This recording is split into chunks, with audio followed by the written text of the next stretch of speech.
ये जो कुछ तथाकथित सिंगर हैं जिन्होंने कचरा फैला दिया है, इन गाली निकल रही मेरे मुंह से, इनको उल्टा लटका के सालों को मारना चाहिए।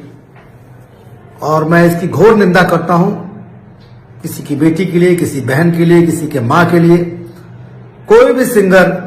आप लोग इस लाइव वीडियो से ये अंदाज़ा लगा ही लिए होंगे कि पावर स्टार पवन सिंह और खेसारी लाल पर, यानी खेसारी लाल के सपोर्ट में पावर स्टार पवन सिंह पे क्या बोले हैं वासुदेव चाचा मनोज टाइगर, जो कि भोजपुरी के एक जाने माने अभिनेता है। बहुत ही सारा फिल्म में काम किए हैं और काफ़ी ज़्यादा रोल निभाए हैं, तगड़ा तगड़ा। और आप लोग को मैं बताने जा रहा हूँ कि खेसारी के सपोर्ट में काफ़ी ऐसे ऐसे कलाकार हैं, जैसे कि कल्लू यादव और रितेश पांडे, और बहुत ही ऐसे ऐसे कलाकार हैं जो कि खेसारी के सपोर्ट में बहुत ही ऐसे ऐसे बात बोले पवन सिंह को।